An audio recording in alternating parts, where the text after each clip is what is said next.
Ẹ káalẹ́, ẹ tún kú dédé àsìkò yìí ní gbogbo ibikíbi tí ẹ bá ti ń gbọ́ mi ní orígun mẹ́rẹ̀ẹ̀rin àgbáyé. Oṣù bàbà la wà yìí, èyí tí ó parí rẹ̀ náà ló bẹ̀rẹ̀ lọ́la yìí, December. Gbogbo ẹ̀yin olólùfẹ́ mi pátápátá àti wọ́n tó kì í ṣe olólùfẹ́ mi nínú ìran Yorùbá, December tó ń bọ̀ yìí kò ní dì yín mẹ́rù lọ. December yìí ọ̀pọ̀lọpọ̀ àwọn èèyàn ni ó lọ àlọ́ọ̀dé ẹ̀ ní bá wọn làlọ́ọ̀dé pẹ̀lú ògùn Ọlọ́run. Orílẹ̀ kò délé oroko kò dóko, ó tó kó oroko dóko oroko tó kò ní jẹ́ tiyín pẹ̀lú ògùn Ọlọ́run. Mo kí yín, mo dúpẹ́ lọ́wọ́ ẹ̀yin olólùfẹ́ mi gan-an. Mo dúpẹ́ o pẹ̀lú àdúró tì yín. Mo dúpẹ́ gan-an. Gbogbo orígun mẹ́rẹ̀ẹ̀rin àgbáyé ni mo ti ń dúpẹ́ lọ́wọ́ yín. Ẹ ṣé ojú òní tì yín. Ṣé rí nígbà míì téèyàn bá lóun ò ní sọ̀rọ̀, ìta lẹ máa bá eyín. Àwọn ẹlòmíì máa ń sọ̀rọ̀ kọ̀ọ̀kan tó dẹ̀ yẹ kó yẹ kéèyàn fèsì. Bó tilẹ̀ jẹ́ pé àwa ò ní ìdí àti bá wọn jà, ṣùgbọ́n yẹ ká fèsì kí wọ́n lè bóyá ká lè tọ́ wọn sọ́nà lórí orí wọn tó kù. Ká tọ́ wọn sọ́nà. Ó ti tó bí ọ̀sẹ̀ mélòó kan tí mo ti mú mọ́ra pẹ̀lú àwọn ọ̀rọ̀ táwọn èèyàn máa ń sọ.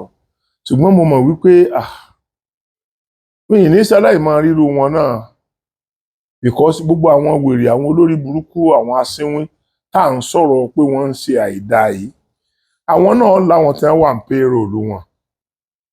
Wọ́n láwọn tí wọ́n ń bọ́, wọ́n láwọn tí wọ́n ń jẹun láti pàṣẹ wọn. So automatically ẹni tó dẹ̀ dípá à ń bú ẹni tí òun ń jẹun nípasẹ̀ rẹ̀ kò ní wo gravity ń tà ń títorí ẹ̀ bú tàbí tà ń títorí ẹ̀ dá lẹ́kun. Kò ní wò ó. Gẹ́gẹ́ bí ọ̀rọ̀ tí mo máa ń sọ pé tí tàkúté bá gbé ajá tí wọ́n wá rí pé ajá yẹn nira lajá yìí wà, ẹ jẹ́ ń tú sílẹ̀.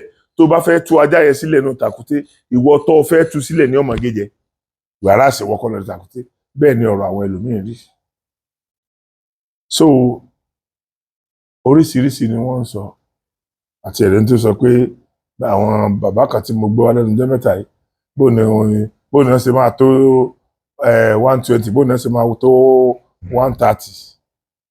Bí ìgbọ́jọ́ mọ bàbá ẹ̀ tàbí ọmọ ìyá ẹ̀ làwọn yẹn, tàbí àwọn great grandfather àti ẹni tọmọjọ́ orí wọn.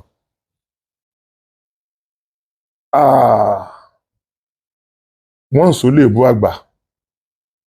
Ntọ́ bá ti lè mú ọmọ Yorùbá sọ pé irú àwọn caliber of those old papa parọ́,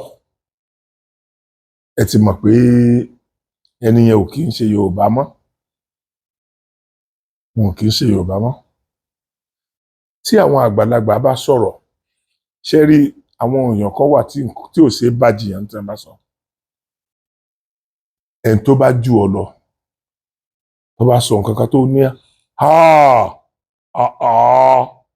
ṣé lóòótọ́ lọ́rọ̀ tẹ́ sọ? Ẹ sì rò pé òótọ́ lọ́rọ̀ tẹ́ sọ yẹn?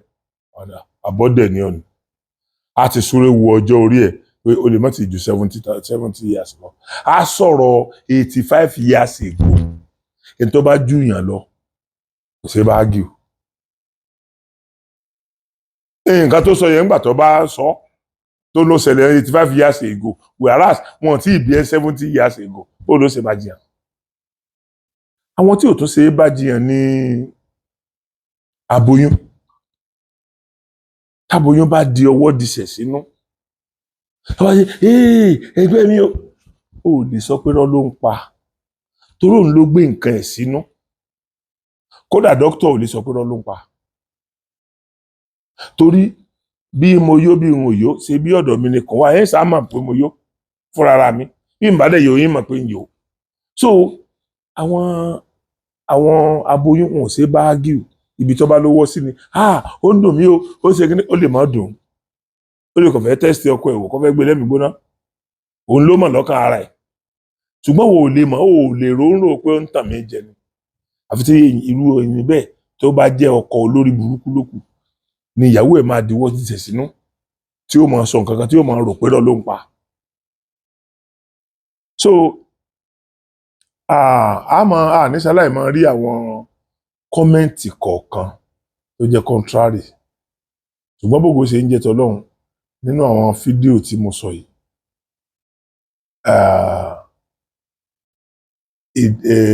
ìbéèrè òmùgọ̀ tí mo sọ yìí ó nìkan náà ni the only ìbéèrè tó wáyé in that form ẹ wo iye àwọn èèyàn tó kọ́mẹ́ǹtì nígbà tẹ́yọ ẹnìkan bá ń dá lọ tó pàdé àwọn èèyàn méjì lọ́nà tó dá ẹjọ́ ẹ bá ráwọn wèrè bíi mẹ́ẹ̀ẹ́dógún kan tí wọ́n ń lọ lójú títì mẹ́yẹn ṣe mọ̀ pé kò lọ́pọlọ ni tó bá lọ́pọlọ yóò mọ̀ pé òun gangan ni wèrè ìwọ nìkan ni wọ́n ń dáàbọ̀ àwọn mẹ́ẹ̀ẹ́dógún tí wọ́n ń lọ lò pé wèrè ó túmọ̀ sí pé ìwọ gangan ni bàbá wèrè bó ṣe túmọ̀ sí ní ẹ lọ́dọ̀ Yorùbá so ká fìyẹn sílẹ̀ bẹ́yẹn ṣe rí ẹ̀yin èèyàn ọdún tó ń lọ sópin àwọn pásítọ̀ ń wówó tí wọ́n yìí jẹun ìrẹsì tí wọ́n ń wówó tí wọ́n yìí ra ìrẹsì àwọn àáfàá ń wówó tí wọ́n yìí jẹun wọ́n ń wówó tí wọ́n yìí ra ìrẹsì kìrìsìtẹ́nì ń wówó tí èèpẹ̀ ẹ̀ràn ọdún so àwọn ẹlẹ́sìn àbáláyé náà àwọn ẹlẹ́sìn àbáláyé kan náà tí wọ́n máa ń wá gbogbo ọdún ní tó bá bá wọn láyé náà máa ń ṣe àwọn náà máa lé owó tí wọ́n yìí sọdún báyìí wọ́n máa lé owó tí wọ́n yìí ra aṣọ fáwọn ọmọ wọn tí wọ́n yìí múnú ìyàwó wọn dùn ní ọdún therefore ọ̀pọ̀lọpọ̀ irọ́ ni wọ́n bẹ̀rẹ̀ sí ní pa fún yín báyìí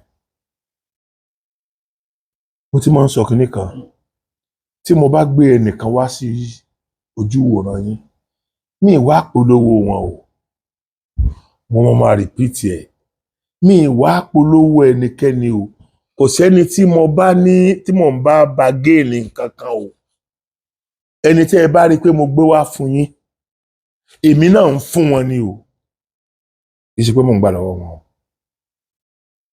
wàláì mo ń fún wọn ni kì í ṣe pé mo ń gbà lọ́wọ́ wọn bàbá Ògúndòkun nìkan ni wọ́n fi tipátipá fún mi lówó dandan màá máa bínú wọn bá fọ lówó tó gbà ṣùgbọ́n gbogbo àwọn àgbààgbà tẹ́rí pé mò ń gbé wá kíní kan mi ò ní àgbàtẹ́lẹ̀ kankan tí mò ń gbà lọ́wọ́ ẹnikẹ́ni o àwọn kan wà tí mo mọ̀ kan wà òkè mi ò ń fún wọn lówó irú àwọn bàbá wa kí n kàn dárúkọ ẹyọ ẹnìkan irú bàbá wa lóṣogbo yẹn bàbá wa onífá ní Òṣogbo yẹn mi ò ń fún wọn lówó mi ń dẹ̀ ń gbà lọ́wọ́ wọn bàbá àràwà ni mò ń sọ lóṣogbo so mi ìfẹ́ kẹ́nìkan kan máa rí mi bíi pé bóyá àwọn tí mò ń gbé wá mo wá polówó wọn ni èyí tó jẹ mọ́ ìpolówó ń bẹ ni wípé ẹni tó rí bá ń fọ́ ó lè láǹfààní àti bá ọ̀kan nínú àwọn bàbá tí mò ń gbé wá yẹn tó ní oògùn orí tó ń fọ́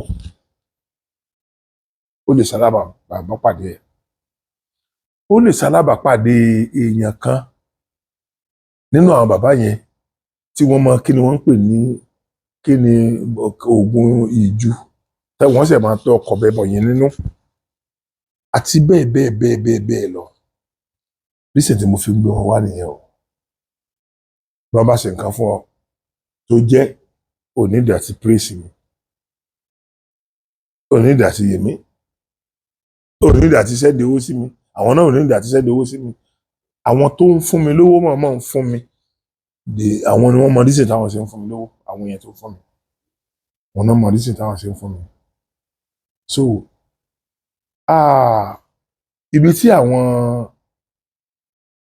ibi tá à ń lọ lórílẹ̀‐èdè yìí a ní ìdí láti já ẹ̀yin kan tẹ́ ẹ ti sorí burúkú padà àwọn èèyàn kan ti sorí burúkú nígbà tí wọ́n á mú ẹ mọ́lẹ̀ ní church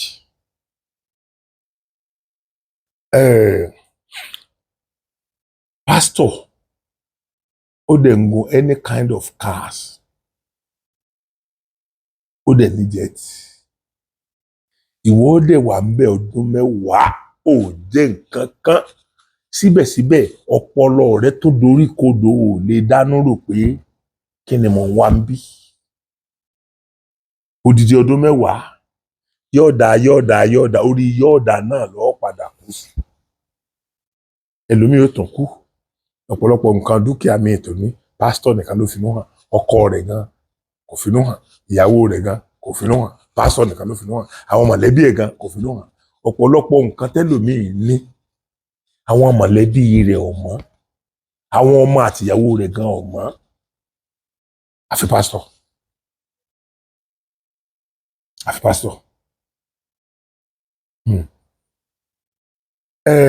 Adè tí jáyín ẹlẹ́ẹ̀ní já.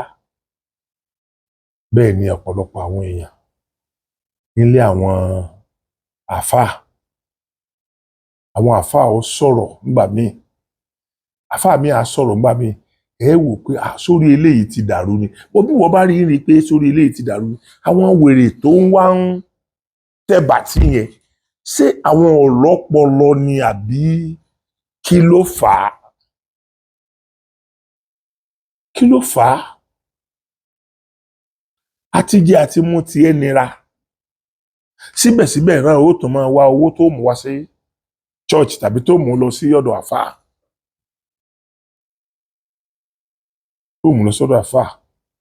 Oríṣiríṣi ló ti ṣẹlẹ̀.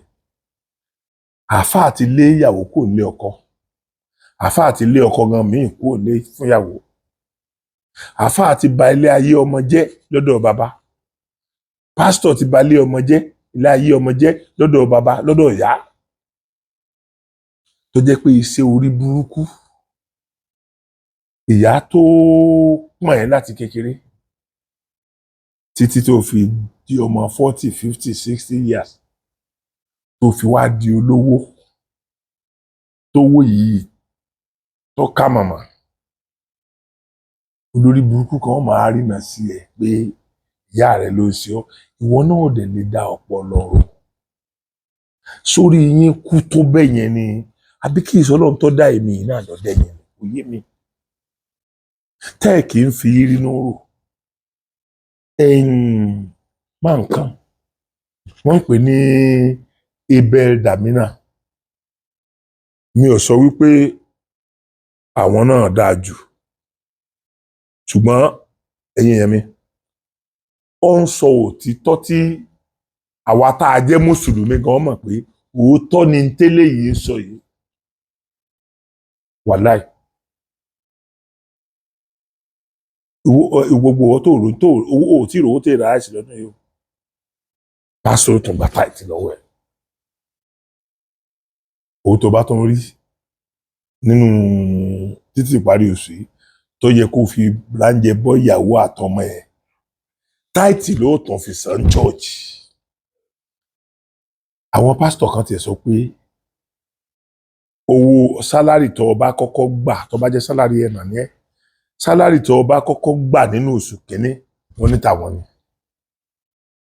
Ẹ wá bá mi béèrè lọ́wọ́ wọn kí ni wọ́n ń fi táìtì ṣe.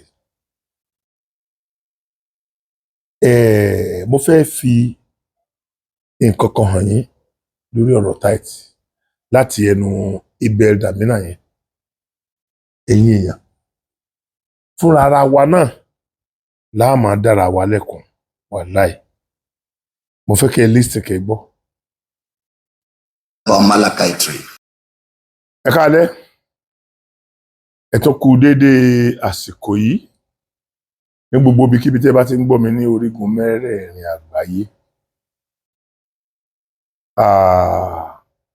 Oṣù bàbà láwa yìí, èyí tí ó parí rẹ̀ náà ló bẹ̀rẹ̀ lọ́la yìí, December. Gbogbo ẹ̀yin olólùfẹ́ mi pátápátá àti wọ́n tó kì í ṣe olólùfẹ́ mi nínú ìran Yorùbá, December tó ń bọ̀ yìí kò ní dì í mẹ́rù lọ. December yìí ọ̀pọ̀lọpọ̀ àwọn èèyàn ni ó lo àlọ́ọ̀dé ẹ̀ ní báwọn làlọ́ọ̀dé pẹ̀lú ògùn Ọlọ́run. Orílé kò délé oroko kò dóko, ó tó kó oroko dóko, oroko tó kò ní jẹ́ tìyín pẹ̀lú ògùn Ọlọ́run. Mo kí yín, mo dúpẹ́ lọ́wọ́ ẹ̀yin olólùfẹ́ mi gan-an.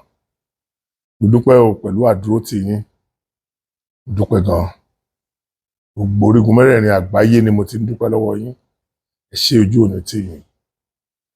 Ṣe rí nígbà míì téèyàn bá lóun ò ní sọ̀rọ̀ ìta lẹ máa bá eyín. Àwọn ẹlòmíì máa ń sọ̀rọ̀ kọ̀ọ̀kan tó dẹ̀ yẹ kó yẹ kéèyàn fèsì. Bó tilẹ̀ jẹ́ pé àwa ò ní ìdí àti bá wọn jà, ṣùgbọ́n yẹ ká fèsì kí wọ́n lè bóyá ká lè tọ́ wọn sọ́nà lórí orí wọn tó kù. Ká tọ́ wọn sọ́nà. Ó ti tó bí ọ̀sẹ̀ mélòó kan tí mo ti mú mọ́ra pẹ̀lú àwọn ọ̀rọ̀ táwọn èèyàn máa ń sọ. Ṣùgbọ́n mo mọ̀ wípé mi ì ní ṣaláì máa ríru wọn náà, because gbogbo àwọn wèrè, àwọn olórí burúkú, àwọn asínwín tá à ń sọ̀rọ̀ pé wọ́n ń ṣe àìdáa yìí, àwọn náà láwọn tí wọ́n wà ń payroll wọn. Wọ́n láwọn tí wọ́n ń bọ́, wọ́n láwọn tí wọ́n ń jẹun láti pàṣẹ wọn. So automatically ẹni tó dẹ̀ dípá à ń bú ẹni tí òun jẹun nípasẹ̀ rẹ̀ kò ní wo gravity ń tà ń títorí ẹ̀ bú tàbí tà ń títorí ẹ̀ dálé kan, kò ní wo. Gẹ́gẹ́ bí ọ̀rọ̀ tí mo máa ń sọ pé tí tàkúté bá gbé ajá tí wọ́n wá rí pé ajá yẹn nira lajá yìí wà, ẹ jẹ́ ń tú sílẹ̀. Tó bá fẹ́ tú ajá yẹn sílẹ̀ nù tàkúté, ìwọ tó fẹ́ tú sílẹ̀ ní ọmọ gẹ́jẹ wàrà àṣẹwọ́ kọ́ lọ tàkúté. Bẹ́ẹ̀ ni ọ̀rọ̀ àwọn ẹlòmíín rí. So oríṣiríṣi ni wọ́n ń sọ, àti ẹ̀rẹ́ tó sọ pé àwọn bàbá kan tí mo gbọ́ wá lẹ́nu ọjọ́ mẹ́ta yìí bó ni wọ́n ṣe máa tó 120, bó ni wọ́n ṣe máa tó 130. Bí ìgbọ́jọ́ mọ bàbá ẹ̀ tàbí ọmọ ìyá ẹ̀ làwọn yẹn, tàbí àwọn great grandfather àti ẹni tọmọjọ́ orí wọn.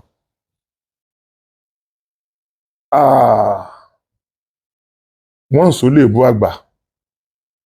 Ntọ́ bá ti lè mú ọmọ Yorùbá sọ pé irú àwọn caliber of those old papa parọ́, ẹ ti mọ̀ pé ẹni yẹn ò kì í ṣe Yorùbá mọ́. Wọn ò kì í ṣe Yorùbá mọ́. Tí àwọn àgbàlagbà bá sọ̀rọ̀, ṣe rí àwọn èèyàn kan wà tí ò ṣe é bá jiyàn tí wọ́n bá sọ. Ẹni tó bá jù ọ lọ tó bá sọ nǹkan kan tó ní ṣé lóòótọ́ lọ́rọ̀ tẹ́ sọ, ẹ sì rò pé òótọ́ lọ́rọ̀ tẹ́ sọ yẹn, àbọ̀dẹ̀ ni ọ̀nì. A ti súré wo ọjọ́ orí ẹ̀ pé o lè má ti ju 70 years lọ. A sọ̀rọ̀ 85 years ago. Ẹni tó bá jù yàn lọ kò ṣe bá argue. Nǹkan tó sọ yẹn nígbà tó bá sọ tó ló ṣẹlẹ̀ 85 years ago, whereas wọn tí ì bí 70 years ago, ó ló ṣe bá jiyàn. Àwọn tí ò tún ṣe é bá jiyàn ní aboyún. Táboyún bá di ọwọ́ disẹ̀ sínú, ẹgbẹ́ mi ò lè sọ pé rọ́ ló ń pa, torí òun ló gbé nǹkan ẹ̀ sínú. Kódà dókítà ò lè sọ pé rọ́ ló ń pa, torí bí mo yó bí n ò yó ṣe bí ọ̀dọ̀ mi nìkan wà, ẹ̀ sá mà pé mo yó fúnra mi, bí n bá dẹ̀ yó yín mọ̀ pé n yó. So àwọn aboyún wọn ò ṣe bá argue. Ibi tó bá lówó sí ni ó ń dùn mí o, ó ṣe kíní, ó lè má dùn. Ó lè kàn fẹ́ tẹ́sítì ọkọ ẹ̀ wò, kó fẹ́ gbé lẹ́mìí gbóná. Òun ló mọ̀ lọ́kàn ara ẹ̀. Ṣùgbọ́n wo ò lè mọ̀, ó lè rò pé ó ń tàn mí jẹ ni. Àfi tí irú ẹni bẹ́ẹ̀ tó bá jẹ́ ọkọ olórí burúkú lókù ni ìyàwó ẹ̀ máa diwọ́ disẹ̀ sínú, tí ó máa sọ nǹkan kan tí ó máa rò pé rọ́ ló ń pa. So níṣàlàyé máa rí àwọn kọ́mẹ́ǹtì kọ̀ọ̀kan tó jẹ́ contrary. Ṣùgbọ́n bógo ṣe ń jẹ́ tọlọ́run nínú àwọn fídíò tí mo sọ yìí,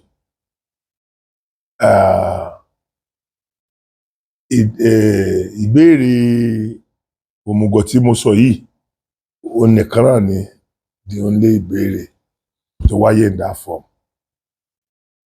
Ẹ wo iye àwọn èèyàn tó kọ́mẹ́ǹtì. Nígbà tẹ́yọ ẹnìkan bá ń dá lọ tó pàdé àwọn èèyàn méjì lọ́nà tó ní ẹjọ́ ẹ bá ráwọn wèrè bíi mẹ́ẹ̀ẹ́dógún kan tí wọ́n ń lọ lójú títì mẹ́yẹn, ṣe mọ̀ pé kò lọ́pọlọ ni. Tó bá lọ́pọlọ yóò mọ̀ pé òun gangan ni wèrè, ìwọ nìkan ni wọ́n ń dáàbọ̀. Àwọn mẹ́ẹ̀ẹ́dógún tí wọ́n ń lọ ló ń pè wèrè. Ó túmọ̀ sí pé ìwọ gangan ni bàbá wèrè. Bó ṣe túmọ̀ sí ní ẹ lọ́dọ̀ Yorùbá. So ká fìyẹn sílẹ̀ bẹ́yẹn. Ṣé rí ẹ̀yin èèyàn ọdún tó ń lọ sópin àwọn pásítọ̀ ń wówó tí wọ́n yìí jẹun ìrẹsì tí wọ́n ń wówó tí wọ́n yìí ra ìrẹsì àwọn àáfàá ń wówó tí wọ́n yìí jẹun wọ́n ń wówó tí wọ́n yìí ra ìrẹsì kìrìsìtẹ́nì ń wówó tí èèpẹ̀ ẹran ọdún so àwọn ẹlẹ́sìn àbáláyé náà àwọn ẹlẹ́sìn àbáláyé kan náà tí wọ́n máa ń wá gbogbo ọdún ní tó bá bá wọn láyé náà máa ń ṣe àwọn náà máa lé owó tí wọ́n yìí sọdún báyìí wọ́n máa lé owó tí wọ́n yìí ra aṣọ fáwọn ọmọ wọn tí wọ́n yìí múnú ìyàwó wọn dùn ní ọdún therefore ọ̀pọ̀lọpọ̀ irọ́ ni wọ́n bẹ̀rẹ̀ sí ní pa fún yín báyìí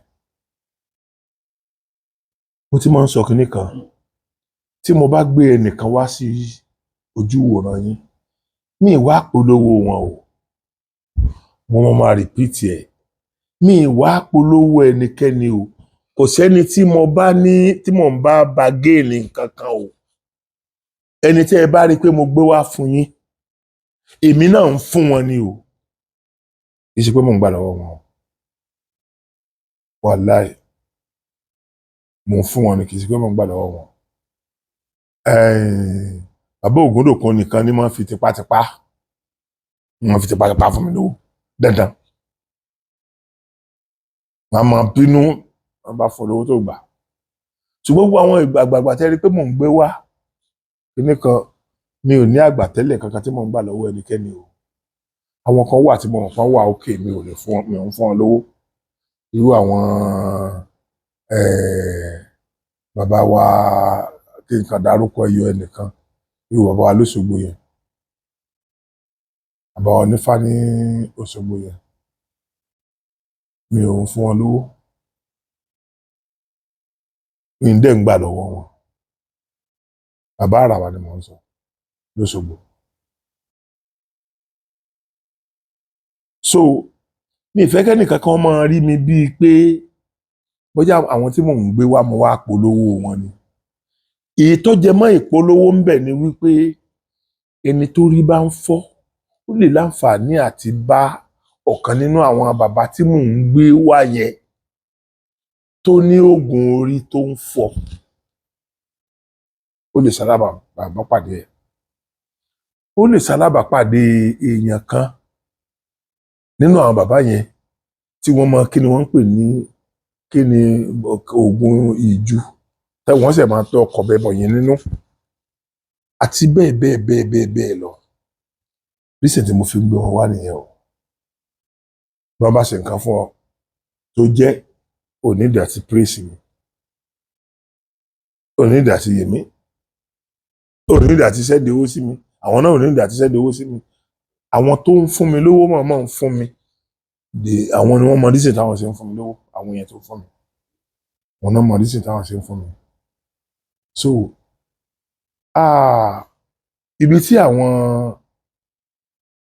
ibi tá à ń lọ lórílẹ̀‐èdè yìí a nídìí láti já ẹ̀yin kan tẹ́ ẹ ti sorí burúkú padà àwọn èèyàn kan ti sorí burúkú nígbà tí wọ́n á mú ẹ mọ́lẹ̀ ní church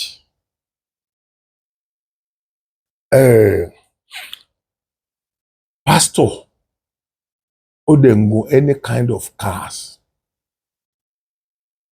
ó dẹ̀ ní jet ìwọ ó dẹ̀ wà ń bẹ ọdún mẹ́wàá ò jẹ́ nǹkan kan síbẹ̀síbẹ̀ ọpọlọ rẹ tó dorí kodò ò lè dánú rò pé kí ni mo wá ń bí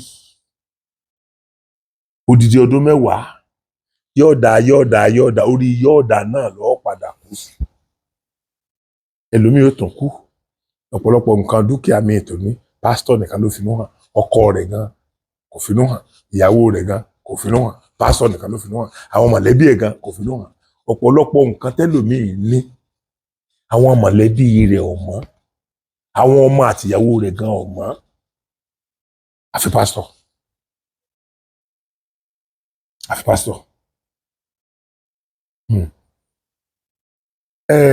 adè tí jáyín ẹlẹ́ẹ̀ní já bẹ́ẹ̀ ni ọ̀pọ̀lọpọ̀ àwọn èèyàn nílé àwọn àáfàá àwọn àfáà ó sọ̀rọ̀ nígbà míì àfáà mi á sọ̀rọ̀ nígbà míì ẹ wò pé sórí eléyìí ti dàrú ni wọ́n bí wọ́n bá rí pé sórí eléyìí ti dàrú ni àwọn wèrè tó ń wá ń tẹ̀bà tí yẹn ṣé àwọn ọlọ́pọlọ ni àbí kí ló fà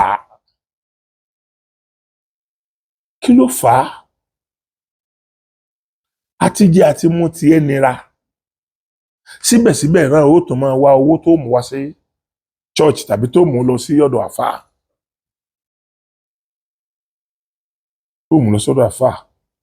oríṣiríṣi ló ti ṣẹlẹ̀ àfáà ti lé ìyàwó kò lé ọkọ àfáà ti lé ọkọ gan míì kò lé fúnyàwó àfáà ti bà ilé ayé ọmọ jẹ́ lọ́dọ̀ bàbá pásítọ̀ ti bà ilé ọmọ jẹ́ ilé ayé ọmọ jẹ́ lọ́dọ̀ bàbá lọ́dọ̀ ìyá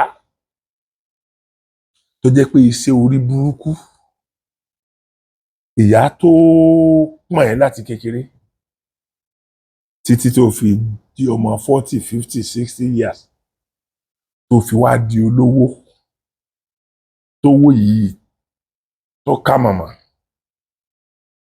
olórí burúkú kan máa rìnà sí ẹ pé ìyá rẹ ló ń ṣe ọ ìwọ náà dẹ̀ lè dá ọpọlọ rò sórí yín kú tó bẹ́ẹ̀ yẹn ni àbí kí ìsọlọ́run tó dá èmi náà lọ́dẹ yẹn kò yé mi tẹ́ ẹ̀ kì í fi rínú rò máa nǹkan wọ́n ń pè ní Abel Damina mi ò sọ wípé àwọn náà dáa jù ṣùgbọ́n ẹ̀yin yẹn mi ó ń sọ òtítọ́ tí àwa tá a jẹ́ mùsùlùmí gan mọ̀ pé òótọ́ ni tẹ́lẹ̀ yìí sọ yìí wàláì gbogbo owó tó rò tó owó tí ìrò owó tẹ̀ ra àìsí lọ́dún yìí pásítọ̀ tó ń gba táìtì lọ́wọ́ ẹ̀ owó tó bá tó ń rí nínú títí ìparí oṣù yìí tó yẹ kó fi láńjẹ bọ́ ìyàwó àtọmọ ẹ̀ táìtì ló tàn fi san church àwọn pásítọ̀ kan tiẹ̀ sọ pé owó sálárì tó o bá kọ́kọ́ gbà tó bá jẹ́ sálárì ẹ̀ nà ní ẹ̀ sálárì tó o bá kọ́kọ́ gbà nínú oṣù kínní wọ́n ní tàwọn ni ẹ wá bá mi béèrè lọ́wọ́ wọn kí ni wọ́n ń fi táìtì sí. Mo fẹ́ fi nǹkan kan hàn yín lórí ọ̀rọ̀ táìtì láti ẹnu Abel Damina yẹn ẹ̀yin èèyàn fúnra ara wa náà láà máa dára wa lẹ́kùn wàláì mo fẹ́ kẹ́ ẹ lísì kẹ́ ẹ gbọ́. About Malachi 3. Is it good to pay? Is it good to give tithe? Well, tithe is tenth. Tenth, that's all. Tenth. That means if I have 100 naira, 10 naira is tithe. And if you do better, once it's more than 10%, it is no more tithe. Once it is no more 100 naira, it becomes 101 naira. It's no more tithe. And in the New Testament, nobody paid tithe. Nobody received tithe from the New Testament. And today we're in the New Testament. Tithing is not New Testament. But you are free to give your church 10%. But you're not paying for anything. And there is no blessing for tithing. No blessing. Don't let anybody deceive you. There is no blessing for tithing. And if you don't pay tithe, there is no cause. No blessing for and no cause for not. Tithing is no more New Testament. So what do you do in the New Testament? From the book of Acts, people that had lands and houses sold and brought everything.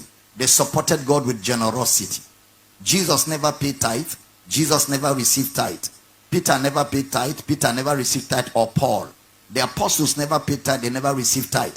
But they taught generosity. So the New Testament is a testament of generosity. God loves a cheerful giver. Let every man give as he has purposed in his heart. So there's no more paying tithe. We give generously. We support the work of God. That's the New Testament. I'm a pastor. If anybody should defend tithe, it's pastors. But I cannot defend lies. There's no more tithe in the New Testament. But for full teaching, I have about 17 hours of teaching on tithe from Genesis to Revelation. It's free on YouTube. Just type Abel Damina, tithe and tithing. Just listen from part 1 to 17. It will sort you out totally. And the next time a pastor insists you must pay tithe, Tell him, Pastor, there are 3 tithes in the Bible. Which of them am I paying? You'll be surprised that your pastor doesn't know the 3 tithes. Global Baba. So there's no tithe in the New Testament.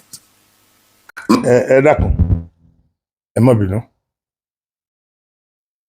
pásítọ̀ lẹ́gbọ́ tó sọ̀rọ̀ yẹn àwọn amọ̀kọ mẹ́kọ̀ọ́ kan wà bí tá ti sáré káàkiri bí wọ́n ó sì rí táìtì wọn san báyìí oṣù parí lẹ́nì ní 30th.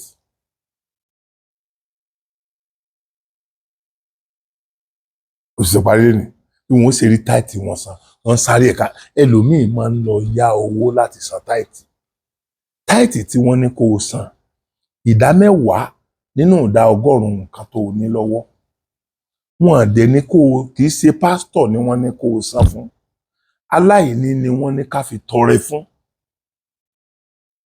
pásítọ̀ rẹ wá di ẹni tó ń lo jet ìwọ ìgbà tó o máa bẹ̀rẹ̀ chọ́ọ̀chì yẹn duplex ló ń gbé o kò ní duplex o bọ́ sí 3 bedroom flat o kò ní 3 bedroom flat o padà sí a room and a parlour self-contained sórí burúkú ló ń bọ̀ ní àbórí rẹ̀ táìtì wèrè wo ló ń san ibo ni táìtì yẹn gbé ẹ débẹ̀ yẹn ẹni tó dẹ̀ ń sanwó fún yẹn ó ń ga ọ̀pọ̀lọpọ̀ ìgbéyàwó ló ti forí sápọ́n nítorí ọ̀rọ̀ ẹnu àáfà tàbí pásítọ̀ tàbí àwọn babaláwo èké pásítọ̀ èké àáfà èké àwọn àáfà ọ̀dàlẹ̀ àwọn adáǹsí èké oníṣègùn èké ọ̀pọ̀lọpọ̀ ìdílé ló ti bàjẹ́ kí ni Ọlọ́run lòun fẹ́ fi táìtì sí bí ó ṣe pé ìrànlọ́wọ́ gẹ́gẹ́ bí máa yẹn ṣe preach pé ìrànlọ́wọ́ wọ́n ti ẹ̀tọ́ wá jẹ́ kó yé wa wípé táìtì rẹ kò ní mínì kankan tó bá san ó ní bọ́ san kò sí mínì kò ní mínì bọ́ san kò ní mínì ṣùgbọ́n síbẹ̀síbẹ̀ náà gbogbo owó tó fi jẹun táìtì lọ́ọ́ fi san Ọlọ́run rẹ wá dà báyìí àwọn pásítọ̀ yẹn lọ́lọ́run rẹ àwọn lẹ́yìn ń dá sọ̀rọ̀ lọ́rùn àwọn lẹ́ẹ̀dá sọ fún tẹ́ẹ̀sì kú èmi ò ní kẹ́ ẹ gbọ́ o àwa ò ní kẹ́ ẹ gbọ́ ṣùgbọ́n àmọ́ sọ àdẹ̀ ní kẹ́ ẹ gbọ́ ẹni tó bá wù ní kó gbọ́ ẹni tó bá wù kó má gbọ́ sometimes ago mo gbọ́ tí bàbá wa Adébóyè wọ́n sọ ọ̀rọ̀ kan ó rí bákàbákà sí mi mo ti sọ̀kan fún yín tipẹ́ nígbà kan tí wọ́n láwọn lọ sílùú òyìnbó tí wọ́n lọ yẹ́ mú táwọn láwọn wá sọ fún bàbá àwọn pé ọyẹ́ tó mú ìtì pọ̀ ju àwọn fẹ́ lo ọjọ́ méjì ló kàn bí báyìí bàbá wọn sì bá wọn stop ọyẹ́ yẹn ò mú ọ̀ǹtì ìgbà tí wọ́n tó kú òǹbẹ̀ àṣírákọọ́lẹ̀ rẹ̀ àwọn náà ò rí nìkan tọ́ka sí pé ń jọ yẹn èmi àti lágbájá lájọ lọ wọn ò sì ní dárìn at least àwọn kan wọ́n sáré sí fún wọn lọ́hùn àwọn Christian kan ní ó rí sí fún wọn lọ́hùn àti ìgbọ́kẹ́nikẹ́ni ó padà sọ pé ńgbà tí bàbá wá wọ́n control ayé mọ́ Ọlọ́run lọ́wọ́ wọ́n control iṣẹ́ Ọlọ́run pé iṣẹ́ Ọlọ́run ó fọwọ́ múra ẹ̀ ná káwọn kọ́kọ́ ló tàwọn. àìpẹ́ iná wọn tó sọ̀rọ̀ kan ẹ jẹ́ n play yẹn fún yín ní kẹ́ẹ̀rí.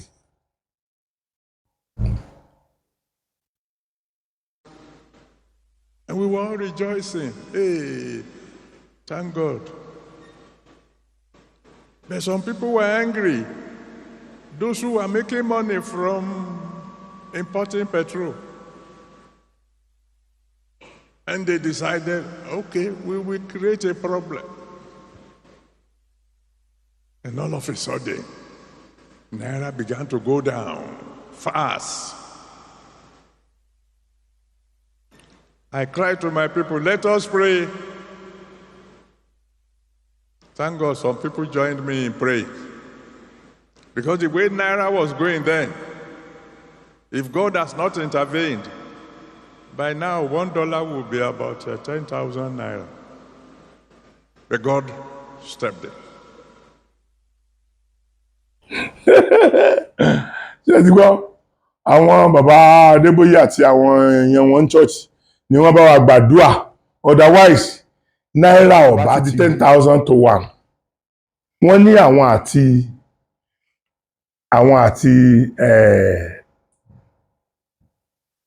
àwọn èèyàn wọn ni wọ́n jọ bá wa gbàdúrà tán sọ fọ́lọ́run pé tó ibi tí dọ́là dé yẹn tí náírà dé yẹn kó dúró síbẹ̀ o, kí náírà ó má lọ lẹ̀ mọ́ o. Wọ́n ní otherwise dọ́là bá ti di 10,000 per 1 naira.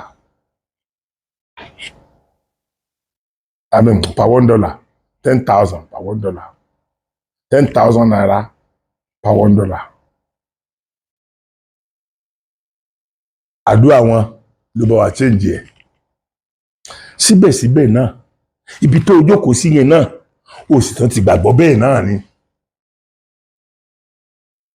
Ṣùgbọ́n ebi tó ń pa wá yìí wọ́n dìmọ̀ ẹ̀fíìtì kan bá wa bọ́lọ́run sọ pé wọ́n jẹ́ bí ó pa àwọn ìránṣẹ́ rẹ̀ mọ́ o.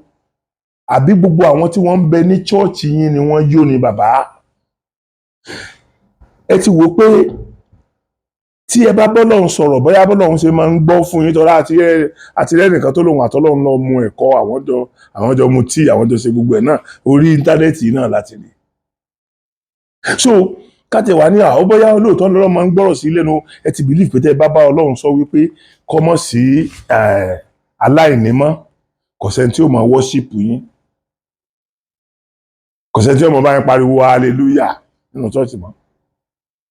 So ẹ fẹ́ kọ́ lọ́wọ́ pin dọ́gba ni ò jẹ́ kẹ́ ẹ ti gbàdúrà yẹn because ẹ̀yin tẹ́ ẹ gbàdúrà tẹ́ ẹ sọ fọ́lọ́run wípé Ọlọ́run ọyẹ́ yìí bá mi fọwọ́ mu tí màá fi kò ní bóyá Amẹ́ríkà lẹ́lẹ́ lọ́gbà yẹn bóyá bíkan ló kan ni tọ́lọ́ sì fọwọ́ mu ọyẹ́ yẹn tí ó sì di ooru tọ́lọ́ sì dá ooru padà lẹ́sẹ̀kẹsẹ̀ títí ìjọ tẹ́ ẹ fi kú òun bẹ̀. Ẹ̀yin tẹ́ ẹ control Ọlọ́run tọ́lọ́run bá ṣe yẹn, ẹ̀yin tẹ́ ẹ control Ọlọ́run lórí ọ̀rọ̀ náírà tó dọ́là. So ẹ wá rí ọ̀rọ̀ Ọlọ́run control lórí àwọn tẹ́bi ń pa nínú ìjọ yín. Ẹ rí nínú àwọn tẹ́bi ń pa nínú ìjọ yín, ẹ rí Ọlọ́run control lórí yẹn. Ẹ̀rù yín bà mí o. Ẹ̀rù yín bà mí o. Ṣùgbọ́n inú mi ń dùn pé ẹ̀yin tẹ́ ẹ jẹ́ Kristẹni ẹ ń gbọ́ lẹ́nu àwọn Kristẹni ẹ ń gbọ́ àwọn Kristẹni ẹgbẹ́ wọn ń sọ fún wọn pé wọ́n ń dìsífù yín ni orí ẹrú ẹ̀tàn ilẹ̀ fẹ́ kú sí ni sẹ́ẹ̀fẹ́ jára yín rárá ni. Sẹ́rí àbí àti nínú mọ̀lé tí à ń pè ní Mùsùlùmí àti nínú Christianity àti nínú ẹ̀sìn àbáláyé gbogbo ọbẹ̀ ni àwọn dìsífà wà. Àwọn kan wà wọ́n fẹ́ máa modify irọ́, wọ́n fẹ́ máa kó irọ́ jọ láti sọ́dọ̀ òótọ́ ọ̀rà. Àwọn kan mọ̀ sọ́ọ̀sì pé Christian nìkan mọ̀ tẹ̀bàtì lóòótọ́ tí Mùsùlùmí mo ti ń bá jọ láti jọ ṣùgbọ́n ẹ jẹ́ ń fi àwọn Mùsùlùmí kan náà hàn yín kẹ́ ẹ lè mọ̀ pé ilé ayé yìí ní agbára gan. Ẹ dákun ẹ listen, ẹ má bá mi lọ kàrọ̀ ẹ jọ̀ọ́ ẹ má bínú. Ẹ wò. Irọ́ ń parọ́ fúnrọ́, òtítọ́ dọ́jà òkúta. Ẹ gbọ́ ọ̀rọ̀ ẹnu àwọn alàgbà yìí, ẹ ṣèdájọ́. yóò máa rún máa ṣe kébékébé. gẹ́gẹ́ bẹ́ẹ̀ ni Sahih Bukhari àti Sahih Mùsùlùmí rí àwọn nǹkan mi ń bẹ tí ò lálàáfíà. Àwọn àsáwọ̀ ti wọ̀. Àwọn àsáwọ̀ ń bẹ tí ò lálàáfíà. àmọ́ èyí tó bá lálàáfíà ń bẹ a máa lò ó. omi náà tí ò bá lálàáfíà tá a bá rí wípé a lè bá a lọ tásìtà wílò ẹ̀ tá a bá lọ ń bẹ́rẹ́. Tá a rí gbígbé sí. tá a stéètì ọrùn rẹ̀ tí ó fi lálàáfíà ká ṣe bẹ́ẹ̀ èyí tá a bá ti rí ìkájú nù. inú èyí tá a lè rí lọ inú ẹni tí ya ńlá wa Aisha yìí. Radiyallahu ta'ala anha. torí wọ́n fẹ́ lọ wípé Aisha tètè wú wípé àwọn ọmọ Lárúbáwá wọ́n tètè máa wú kò sí bí ọmọ ṣe lè wò ó wú tó tó yẹ pé ọdún mẹ́sàn-án age láwa ní ó ń sí ọlọ́run bá nábì ti tóni sallallahu alayhi.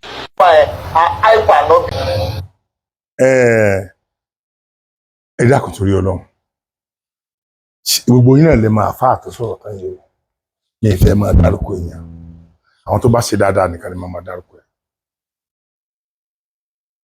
gbogbo yín lè máa fà tó sọ̀rọ̀ tán yìí ó ní àwọn tó bá dáa nínú rẹ̀ àwọn ó lò àwọn tí ò tún dáa nínú rẹ̀ táwọn bá lè bá wọn lọ́rùn ẹ dákun àwọn àfáà táwọn èèyàn gbójúlé nínú àwọn mùsùlùmí nìyẹn o ìtàwọn bá lè bọ́ wọn lọ́lọ́rùn àwọn lọ́lọ́rùn àwọn wà bí kan fi há torí mo fẹ́ kẹ́ ẹ mọ ìtumọ̀ nǹkan tán ń ṣe mo fẹ́ kẹ́ ẹ mọ̀ pé wọ́n ń dì sí fún yín ni wàláì wọ́n ń dì sí fún yín ni wàláì wọ́n ń dì sí fún yín ni ẹ tún gbọ́ ti àfáà mi.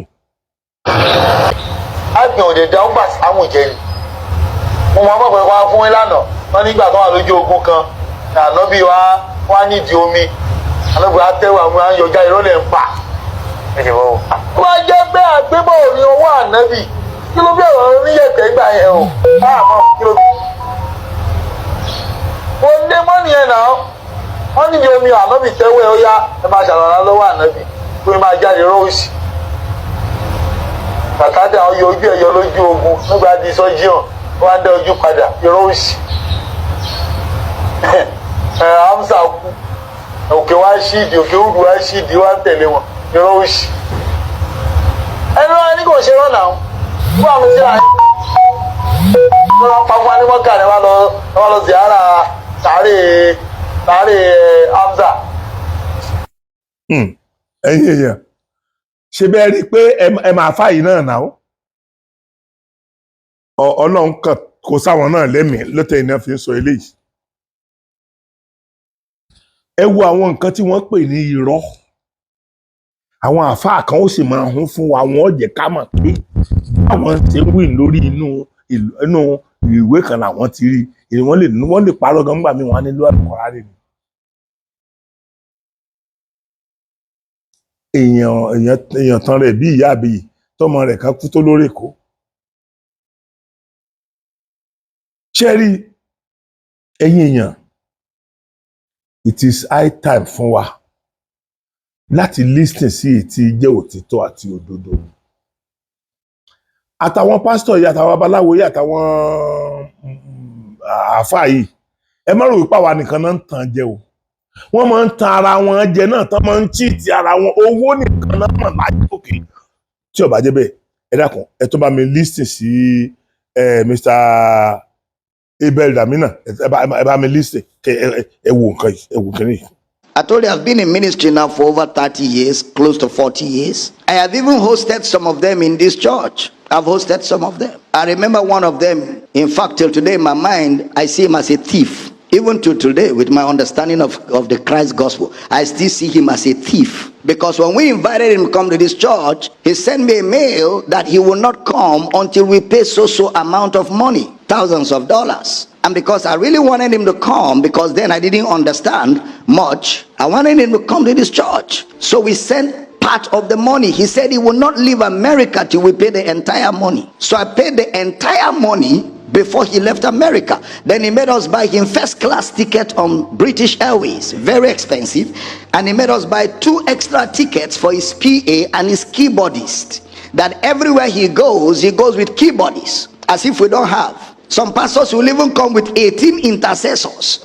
They are coming to preach for you. They will come with 18 intercessors. You have to house them. You have to clothe them. You have to feed them. Don't we know how to pray? As if the church don't know how to pray. It's his intercessors that will come and pray. All these are abuses of ministerial privileges. So after we paid all the monies, this guy now calls me and says he's leaving America tomorrow. And he'll be in Uyo next tomorrow, because you leave America, you arrive the next day. So we bought him local tickets for him and his PAs and his keyboardists. He calls me in the night. He says right now he is in London and something has just happened back home in America, crisis in his ministry. He doesn't know if he can still come, but he's trying to see how he can quell down the trouble at home and then see what to do. So at that time, I called the person who connected me with him and I said, what is all this rubbish? This guy is talking. Our conference is on. He's telling me he's in London and I didn't plan for anybody to preach in his place. And we've paid him all the money. We've bought tickets. So he said, okay, don't worry. Let me call him quickly. And after a while, he called me. He said, I don't think that guy has left America. He's lying to you. From the way I spoke with him, I still feel he's still in his house. He didn't leave America. I said, wallahi talahi, if he doesn't come for this conference, he will pay to the last kobo.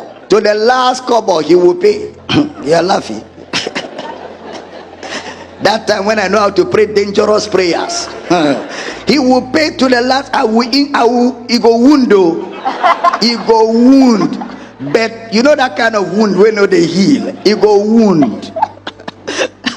You know, he never came. He never came, and he has not paid that money till today. He has not. I decided to go after him using all my connections in America. When they descended on him, and now he knew that this thing is going to go out of hand. I was preaching for one of his friends in Nigeria. He told his friend to beg me. Anything I want, he will do. Even if I want him to come, he will come and pay for that visit and all that. When I went to his friend's church to preach, and the friend met me in the hotel and begged me, I looked at his friend and said, if that guy is your friend, even you, I'm afraid of you. I told him. He said, please. He said, if you want, we can refund the money. I said, I don't need the money. How much can he pay for all the damages he caused? I just told the friend, no worries. But you know, that's how you hinder the gospel. That's how people hinder the gospel. Some of them have come to this church, they charge money, we pay them. I have all the emails. All the emails are there. This week I went through my old files. I saw many of their emails. They contract. They will send you contract like business. You will sign, they will sign. Then you will pay. Men of God. Men of God. When you hear me attack prosperity, I saw shege in prosperity, miss. No character, no integrity. It's all about greed and money. Some of you who have never done ministry, even in the village, you just be talking, how can Dr. Damina be attacking people? Something I have done for close to 40 years. If I speak, everybody should stand still and listen. If I was in the army, I'd be a general right now. Don't try this thing. Am I communicating? And some of them have PAs who do these dirty jobs for them. Some of them have agencies. Say, speak to my agent. They have agencies. Deposit $50,000 and you will balance once the event is over. The Akwa Ibom State Governor one time had a relationship with me. I was in America preaching. He called me from America and said, Damina, can you get this preacher for me? And that day I was preaching for that preacher in America. I said, oh, you called at the right time. I'm preaching for him today. He said, we need him to come to Akwa Ibom and preach for the government. So I say, Your Excellency, can the state government send me a letter quickly so that I can back it up sharply? They emailed me a letter from government house. I sat with this man of God and I made him realize the importance of his coming to Akwa Ibom State and what a blessing it will be for the state. And I made him realize the thousands of people that have the opportunity to hear the gospel. Then he said, okay, let me quickly check with my secretary. He checked with his secretary and called me back and in the office. And he said to me, Dr. Damina, my date is free. I will come for that event for your state. He said, but they have to pay me $250,000. What? So I said to him, for what? For what? He said, I have to fuel my aircraft, both to and fro. And when I live like that, when I live even for one day, it costs me a lot of money. $250,000? I didn't call the governor back. The next day, the governor called me, Dr. Damina, how is it going? I say, Your Excellency, I didn't call you because I don't know how this is going to sound. Me, I don't operate like this. Oh. This guy is saying you should pay $250,000 for that. I'm going to stop it. Now,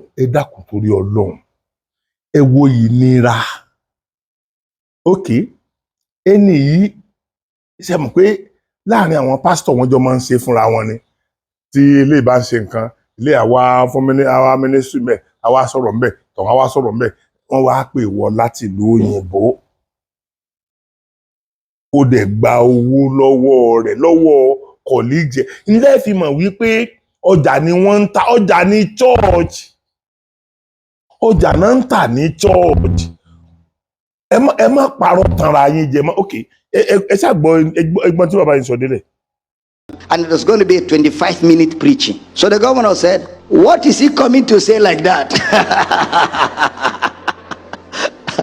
I said, Your Excellency, I truly don't know what the man will say that we have not said. He said, tell him to forget it. Tell him to forget it. Tell him. How can a preacher ask you to pay money into his account before he comes? Is he a contractor? Is he a contractor? I know of another preacher who came to Nigeria here, and the reason why I share these stories is not to make them look bad. It's to make you not behave like that tomorrow. That's all. Bible says we learn from those who have gone before us. We learn from those who through faith and patience obtain the promise. And we also learn from those who behave like that, how not to behave. Am I teaching here? Didn't we read about the spies, both the 2 that came with good report and the 10 that came with bad report? We learned from both examples. Much more when it happened in my very eyes. He came to Nigeria to do a ministers conference in Lagos. This guy is wealthy already in America. He came to Lagos. Over 10,000 pastors travel all over Nigeria to Lagos for the conference. And then at the end of the conference, he now asked every pastor to write the prayer request of his ministry and sow a dangerous seed, that they will take the prayer requests back with them to America and raise an altar for the Nigerian pastors. Pastors who couldn't even afford transport were closing down their accounts and adding money because they are going to raise an altar of prayer for their ministries. Pastors gave and gave. The money was too much. How did I know that? One of his main staff, his direct assistant, is my friend who resigned from his ministry after that conference. So I asked my friend, why did you resign from this global ministry? He said to me, Dr. Damina, I couldn't stomach the evil that happened. How can we come to a place like Nigeria? Before we came, we raised money all over America. We went to churches. We are going to Africa for outreach, support. Churches raise money in hundreds of thousands of dollars and gave to us. So we didn't have any need for money. We had more than enough. We've been overpaid by American churches. Then we now came and these pastors traveled. Some of them you see their shoes. Some of them you see their suit. You want to cry. And this man stood before them with deceptive tears in his eyes. He was crying that the Lord told him if they would just give sacrificially, and attach it to their prayer request, God is going to move in their ministries like they've never seen before. And he just massaged and deceived them. And pastors started closing their accounts and brought monies. He said money, 10,000 pastors. He said what broke his heart was that night when they got to the hotel, they removed all the prayer requests, burnt it with fire, carried the money, put in their plane and flew. He said he told him in the aircraft, you are more wicked than Satan. I will no more work with your ministry. If I had my way, I would drop off this jet and look for a plane to go back home. That was the end of. He said, looked at him and he said, leave me and Jesus to deal with that. When money enters your heart, when the love of money enters a man's heart, the way he does ministry, even Jesus is surprised. Am I teaching? I said, am I teaching? If such people pray and say in Jesus' name, I will not say amen. I have rejected such relationships. I have rejected such friendships. I have turned down such relationships in my life, time and after time again. If money was my pursuit in ministry by now, I would have not been living in Akwa Ibom. And I'm not joking. I would have had a private jet by now. I would have been living maybe in America or the UK or Europe. And I would have been flying my jet because that's my pursuit. I would have gotten it because the people I was hanging around, all of them have jets. But that's not what I was.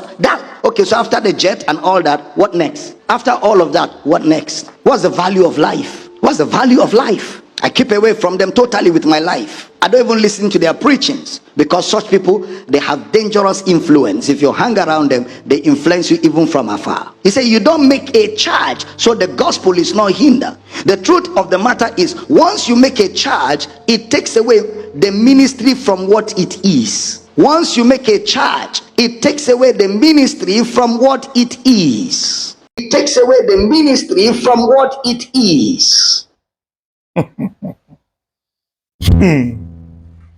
ẹ̀yin yẹn mi mo rò wípé ṣe rí lóòótọ́ èmi mọ̀ pé bá a gúnyán fún kò fẹ́ kò ní fẹ́ bá a rokà fún kò gbà kò ní gbà àwọn ẹ̀dá kan wà tó jẹ́ pé orí wọn ti dọ́ta gbogbo ń tà ń sọ yìí náà kò ní ní mínì sí wọn wàláì kò ní ní mínì sí wọn gbogbo bí wọn ṣe sáàbálẹ̀ ayé jẹ́ yìí náà náà lè rọ ọkàn wọn ṣe mọ̀ pé December la fẹ́ mú lọ́la yìí òní ni 30th of November ní ọ̀la special program burúkú kan tó ní agbára burúkú ó ní wọ́n fẹ́ fún yín ní ọ̀la. Ẹ má jẹ́ kí n dànù, ẹ má jẹ́ kí n dànù. Ntí ẹ máa wò ní ọ̀la, ntó bá yẹ mí kí kálukú fún mi, ìwọ tó bá yẹ kó fún mi lépè fún mi lépè, bí bọ́ọ̀ mo ṣe mi lè wá, ìwọ tó bá yẹ kó ṣàdúrà fún mi ṣàdúrà fún mi, ìwọ tó bá yẹ kó ta mí lọ́rẹ lórí ẹ̀. Ní ọ̀la on the 1st, mo máa mú ẹnìkan wá tí ẹ̀rù Ọlọ́run máa bà yín pẹ̀lú tí wọ́n ó fi ẹnu ara wọn sọ. Ẹ̀rù Ọlọ́run bà yín. Ṣé pé mi ò ń sábà exaggerate nǹkan. So tó bá di láàárọ̀ ọ̀la tó bá di lọ́la tí n bá upload test mi wò bóyá àsọkọ tí ń exaggerate nǹkan sí. Ṣé rí fídíò tí mo ń wá ẹ̀ ò ní jù báyìí lọ. Ṣùgbọ́n ìwọ tá a fẹ́ kó o change tó o bá change inú ìṣẹ́ ohun ìyà yẹn náà ló kù sí nínú church yín. Inú ìṣẹ́ ohun ìyà yẹn náà ló kù sí nínú mọ́sálásí yín. Inú ìṣẹ́ ohun ìyà yẹn náà ló kù sí nílé awo yín. Because àwọn mẹ́tẹ̀ẹ̀ta àwọn tí ò da inú wọn ibẹ̀ ló fall sí wọ́n sì jẹ́ ọrùn. Torí àwa pé àwọn ìran kan wà tá a máa ń bú táwa Yorùbá máa ń bú pé ẹran ni wọ́n dẹ̀ sọ pé lóòótọ́ ìran làwọn. Ṣùgbọ́n àwa ni ewé táwọn ń jẹ gẹ́gẹ́ bí oúnjẹ tí wọ́n wá parọ́. Táwa kò léwé tí wọ́n ń jẹ ni.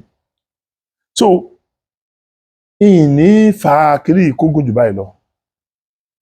Ní ọ̀la on the 1st pẹ̀lú ògo Ọlọ́run tí mo máa mú wá ẹ̀yin mi láwo. Mo kí gbogbo yín, mo kí ọmọdé, mo kí àgbà. Mo tó padà sí orí àdúrà mi wípé ọdún yìí tó ń lọ sópin, òní ni last day nínú November, ọdún yìí ń lọ sópin. Ìwọ̀nba tó kù tọ́lú yóò parí wọn mọ̀ ní fi ẹnìkankan yín ṣàwátì àtèmi náà àti gbogbo àwọn mọ̀lẹ́bí mi. Wọn ní fẹ́ ẹnìkankan wá ṣàwátì o. Àwọn kan wà sìn, wọn ò rélé, wọn ò ní délé, wọn ò roko, wọn ò ní dóko, wọn ò toko roko tó. Àwọn kan travel báyìí, wọ́n múra traveling báyìí fún ọdún. Wọ́n fẹ́ lọ sọdún kékeré, wọ́n fẹ́ lọ sọdún ńlá nílùú wọn. Àlọ́ la máa rí àní rábọ̀ mọ́ tiẹ̀ àti tèmi kò ní rí bẹ́ẹ̀. Àti tìdílé rẹ̀ àti tìdílé mi kò ní rí bẹ́ẹ̀. Ẹlòmíín sìn yóò gbéra lọ́dì 24 yóò lọ sọdún nílùú àwọn lọ́dì 25 kò wá ní délé. Wọ́n máa ránṣẹ́ sí wọn lé wọn pé ẹjọ́ last call tí wọ́n kọlù last làwọn rí nínú lórí fóònù wọn yóò ẹjọ́ ta lẹ́ni yìí ní báwo lẹ́ni ṣe jẹ́ sí ẹni tó ní fóònù yìí. Wọ́n máa ṣàpèjúwe, wọ́n máa wá rọ́pa ó lásídẹ́ǹtì yẹn dẹ̀ pọ̀ gan kò tí ì lè sọ̀rọ̀. So ibi báyìí lè máa wá sí hospital báyìí. Ó dẹ̀ ti kú. Ànírú ohun yẹn àti èmi àti ìwọ tó ń tẹ́ sí mi tó ń wo fídíò yìí lọ́wọ́lọ́wọ́ irú ohun yẹn ò ní fọ̀sáwàsẹ̀. Ìdùnnú àtayọ̀ la fi ṣe ọdún yìí pẹ̀lú ògo Ọlọ́run.